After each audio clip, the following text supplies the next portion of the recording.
Hey guys, how you going? Hope you're doing okay. I don't think I'm going to read through the article this time. I'll give you an overview. There's a link in the description.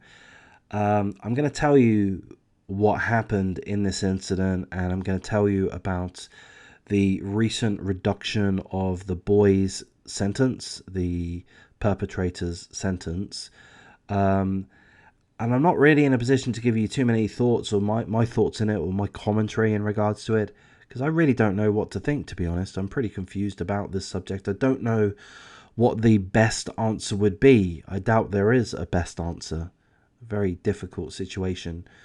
But essentially, this is in regards to a boy having his sentence reduced in regards to an incident, a rape that occurred. Oh, I should mention a trigger warning at this point. This is in regards to sexual assault of a minor, the rape of a minor. So it's in regards to a rape that occurred in September 2018.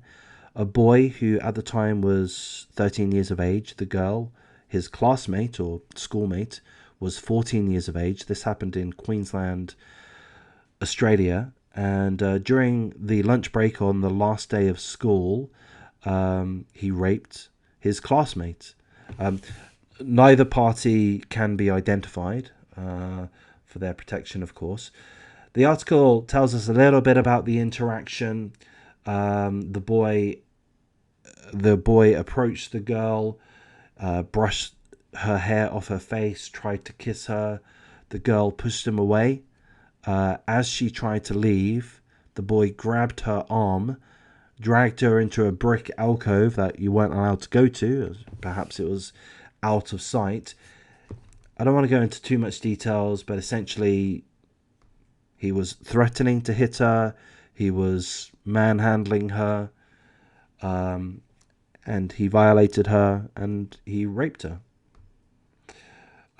He warned her after the attack not to tell anyone, otherwise he would come and find her, do her more damage. But thankfully, the girl immediately ran to the school office. There were many witnesses that could attest that she was crying profusely, hysterical, shaking. Her skirt was disheveled. The police were called. The attacker was still at school, and he claimed that it was a consensual incident, that the girl had initiated consensual kissing. But he since pleaded guilty to multiple counts of rape and indecent treatment. Now, the article doesn't tell us of any other incidences, but it does tell us he pleaded guilty to multiple counts of rape and indecent treatment. So that tells me, I could be wrong, that there were more incidences, there were potentially more victims. I'm kind of guessing. I don't really know. The article isn't being entirely clear there. Could it have been multiple counts of rape and indecent treatment over this one incident? That would surprise me if that were the case. The description provided doesn't really indicate that. Psychologists have identified that the boy has a mild intellectual disability. I mean, I don't wish to be facetious, but don't we all? Don't we all? Couldn't we all claim to have one disorder or another? A lot of us could. If we needed to, if we wanted to, if we were motivated to, if we had a motivated psychologist that wanted to look out for us, yeah, we could be diagnosed with this, that, or the other. I'm quite sure. Psychologists identified the boy had a mild intellectual disability and had been exposed to pornography leading up to the attack. Here's a quote from the psychologist. His likely self-exposure to pornography appears to have shaped his development of attitudes and ideas about what behaviors were acceptable, desirable, and pleasurable, influencing his sexually coercive behavior. So I'm going to comment on that just very quickly for whatever that's worth. Okay, yeah, look, I mean, this is likely a huge problem. Young people, boys and girls, and whatever genders there happen to be, they all have access to porn. Almost all of them have a smartphone.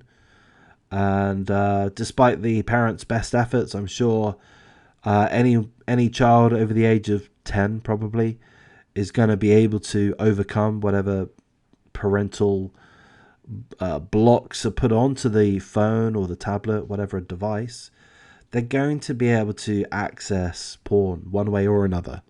If not whenever they want, then occasionally.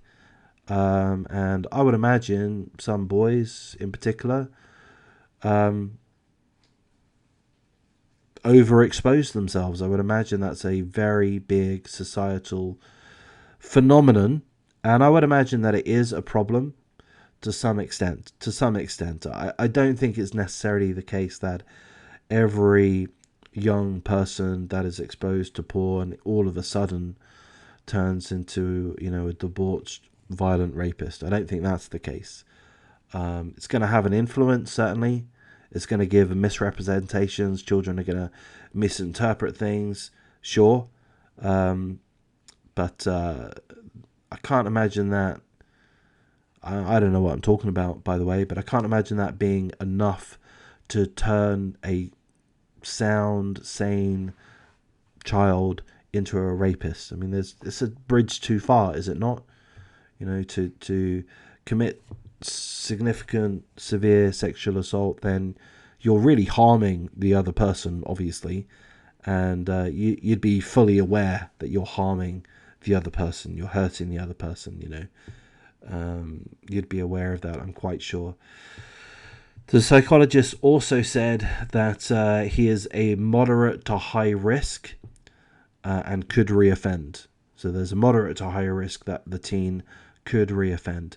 So he pleaded guilty, as I say, to multiple counts of rape and indecent treatment, and was initially sentenced to 18 months prison or detention, I guess detention in a juvenile detention facility, to be released after serving 9 months. That was the initial sentence, which strikes me as very extremely low, too low for a rape, or indeed multiple counts of rape. Way too low, way too low. The only reasoning that you could suggest why it would be so low would be the age. If it were not for such a young age, it would, there would be absolute uproar from everyone about such a low sentence. So the question really is, how far does the young age justify the soft sentence, the short sentence? But despite the short sentence, the teen's legal team appealed to the Queensland Court of Appeal, and a judgment ruled on Tuesday, today, has reduced the sentence from 18 months to 14 months. And the boy can be released after 7 months. He's now 16 years of age. He's been on bail for this period. His defense team, if I understand correctly, have pointed to the fact that he's not reoffended, as far as we know, that he's found employment, and he didn't offend previously. So, okay, so he's not done this again, perhaps, but seemingly he's guilty. He pleaded guilty to multiple counts of rape and indecent treatment. So, are you supposed to give someone a pass because they're a good boy now when they weren't a good boy then? I don't mean to say good boy in a facetious way. I mean, he caused severe damage to at least one victim. The psychological report indicates his rehabilitation would best be promoted by treatment in the community. So what can I say about that? Well, I don't really know what to say about that because I'm not a psychologist. I don't know about these subjects too much. I believe that there could be some truth in that. I believe that maybe, a young offender will have a better chance of rehabilitation, adapting to life in the real world, if they are in the real world and if they're not incarcerated. If you are incarcerated, jailed, then there will be there's a strong likelihood of problems emanating from that. Perhaps that's not the right word, but you know, you're going to have a reputation if people know about it. No conviction was recorded. So I don't know what the answer is. Should a 13-year-old be locked away for a very long time? I mean, if they commit a really heinous crime, then yeah, why not? Why should they get a pass? I think that's my feeling. I think the 9 months is too low. 7 months is even worse. He's effectively gotten away with it. Even if he has changed, even if he has rehabilitated, even if he has reflected and is remorseful, he still would have gotten away with it with way too light of a sentence. He raped a young girl. Again, the article says multiple counts of rape. I mean, he deserves proper lengthy punishment, in my opinion. So anyway, I know I've rambled. I doubt anyone's stuck around for too long. If you have, if you do see value in this video, in this topic, in this content, please do encourage me. Give me a like, comment, subscribe, share the video. I might start doing live streams. If you feel that you might want to watch a live stream or contribute even to a live stream, then let me know. If I get a positive response, maybe I'll you know, give that some proper thought. So again, I'll thank you for your time. And I should say, I haven't so far, but of course, condolences to the victim and to the family's victim, and we hope that the young girl is able to overcome the distress of the heinous attack that she suffered.